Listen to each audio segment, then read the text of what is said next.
जय माता दी। बड़ों को मेरा चरण स्पर्श और छोटों को मेरा प्यार। कैसे हैं आप सब? आशा करती हूँ कि आप सभी लोग स्वस्थ होंगे और मस्त होंगे। स्वागत करती हूँ आप सभी का अपने इस YouTube चैनल पर। और आज मैं आप सबसे बात करने आई हूँ प्रभु श्री हरि विष्णु को लेकर। प्रभु श्री हरि विष्णु के बारे में बात करनी है, इसका मतलब है मुझे आप सभी से एकादशी के बारे में बात करनी है।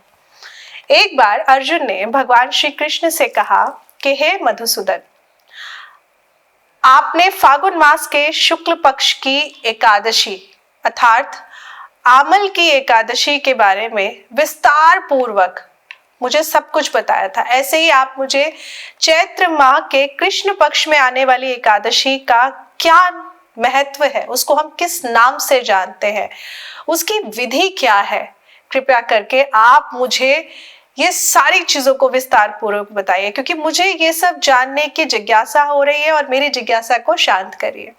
तो भगवान श्री कृष्ण ने कहा, हे अर्जुन, चैत्र मास के कृष्ण पक्ष की एकादशी को हम सभी पाप मोचनी एकादशी के नाम से जानते हैं। एक बार की बात है जब पृथ्वीपति राजा मानधाता ने लोमेश ऋषि से यही प्रश्न किया था जो तुमने आज मुझसे किया है। अतः जो कुछ भी ऋषि लोमेश ने राजा मानधाता को बतलाया था वही मैं तुमसे आज कह रहा हूं। ध्यान से सुनो। पापमोचनी एकादशी के दिन पूरे समर्पण के साथ भगवान विष्णु की पूजा की जाती है, व्रत किया जाता है। व्रत करने वाले व्यक्ति को सूर्योदय के समय उठना चाहिए और स्नान करना चाहिए। स्नान के बाद भगवान विष्णु की एक छोटी सी मूर्ति या फोटो फ्रेम जो भी आपके पास हो, पूजा स्थल पर एक चौकी बिछाकर उस पे पीले रंग का कपड़ा बिछाकर उसके ऊपर रखकर पंचोपचार पूजन करना चाहिए। भक्त भगवान को चंदन का लेप जरूर लगाएं। ये बहुत जरूरी है पूजा में कि आप आज प्रभु श्री हरि विष्णु को चंदन का लेप जरूर लगाइए। तिल से पूजन करिए, मिठाई से पूजन करिए, फल से पूजन करिए, दीपक जलाइए, धूप से पूजन करिए। धूप यानी कि खुशबू वाली धूप। और साथ ही में विष्णु सहस्त्र नाम का पाठ जरूर करिए। इसी के अलावा आप चाहे तो नारायण स्तोत्र का पाठ भी कर सकते हैं, ये भी बहुत शुभ माना जाता है। द्वादशी के दिन ब्राह्मणों को भोजन करवाना बहुत ही उत्तम होता है। उन्हें भोजन कराइए, भोजन कराकर ही उन्हें अपने घर से विदा करिए। और अगर आप ऐसा नहीं कर सकते हैं तो भोजन बनाकर आप ब्राह्मण को दान जरूर कर आइए। तो ये पाप मोचनी एकादशी इस बार 18 मार्च को शनिवार के दिन पड़ेगी। तो शनिवार के दिन हम सभी मनाएंगे पाप मोचनी एकादशी। और नाम से ही आप सब समझ पा रहे होंगे, पाप मोचनी यानी कि पाप का नाश करने वाले।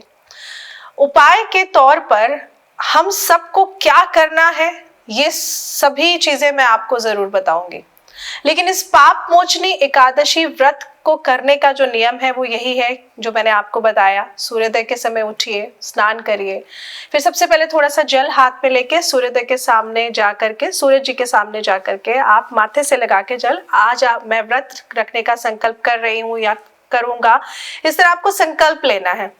संकल्प लेकर उस जल को माथे से लगा के इस तरह सूर्य देव के चरणों में अर्पण कर दीजिए। तो यहाँ से आपका संकल्प लेने की शुरुआत हो जाती है और सारा दिन जैसे आप बाकी के व्रत रखते हैं वही रखना है, उसी तरह पूजन करना है। चावल नहीं खाने हैं, चावल का दान भी नहीं करना है, इस बात का ध्यान रखना है। ये बहुत जरूरी है, क्योंकि अगर आप ऐसा नहीं करेंगे तो कहीं ना कहीं चावल खाने से, एकादशी को चावल खाना मना है, इसको ग्रहण नहीं करना चाहिए।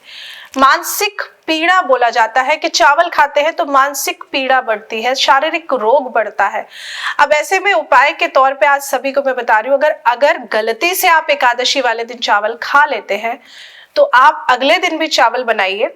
चावल बनाकर आप सबसे पहले उसको किसी मंदिर में, देवालय स्थान पे, आप चाहे तो गुरुद्वारे में भी दान कर सकते हैं, किसी देव स्थान पे जाकर दान करिए और उसके बाद आप उस चावलों को ग्रहण कर सकते हैं। इससे एकादशी पे जो आपने चावल खाए हैं उसका जो आपको नेगेटिव इम्पैक्ट मिलना है वो कम हो जाएगा। ये बहुत छोटी छोटी सी चीजें हैं जो एकादशी पे करनी है। पाप मोचनी एकादशी के व्रत को रखने से, अगर व्रत नहीं रख सकते हैं तो पूजन कर लीजिए प्रभु श्री हरि विष्णु का। पूजन करने से जाने अनजाने अगर आपसे कोई भी पाप हो गया है ना, तो आपको उससे मुक्ति मिलती है। मैं कहूंगी प्रभु श्री हरि विष्णु आपको क्षमा प्रदान करते हैं। तो पाप मोचनी एकादशी रखी ही इसलिए जाती है कि जाने अनजाने अगर आपसे कोई गलती हो गई है, कोई भूल चूक हो गई है, तो उसे प्रभु श्री हरि विष्णु किस तरह से माफ कर सकते हैं। किसी का दिल मत दुखाइए जानबूझकर। एकादशी वाले दिन बाल मत कटवाइए, शेविंग मत करवाइए, नेल्स मत कट करिए, सिर मत धोइए। ये बहुत छोटे छोटे से नियम है। आप अपनी जिंदगी में अगर ये छोटे छोटे नियम भी अपनाने शुरू कर देंगे तो आप देखेंगे कि आपको बहुत सी चीजों का बेनिफिट बहुत अच्छे ढंग से मिलना स्टार्ट हो जाता है। अब कर लेते हैं हम उपाय की बात। पाप मोचनी एकादशी पर मैं एस्ट्रोलॉजर प्रियंका भारद्वाज लेकर आई हूँ आप सभी के लिए खास अचूक उपाय। अचूक इसीलिए चूक नहीं होनी चाहिए।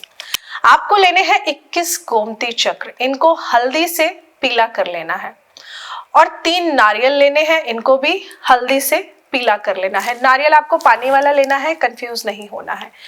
पीला करने के बाद में पीले कपड़े में आपने ये सारी चीजें लपेट लेनी है। लपेटने के बाद में पाप मोचनी एकादशी वाले दिन आप जब अपने घर की पूजा कर लेंगे, उसके बाद आपने पीले रंग के कपड़े में इन चीजों को बांधकर अपने माथे से टच करके पोटली बनाकर विष्णु मंदिर में जाके, विष्णु मंदिर ना हो तो आप शिव मंदिर में जाकर शिव जी के सामने रख सकते हैं। लेकिन अगर आपके घर के पास में कोई भी मंदिर है जहाँ पे विष्णु जी की मूर्ति है, या फिर जहाँ पर मैं कहूँ कृष्ण जी की मूर्ति है, तो आप उनके सामने ले जा कर के इस पोटली को रखाइए। सिर्फ एक बार दिन में आपको इस उपाय को करना है।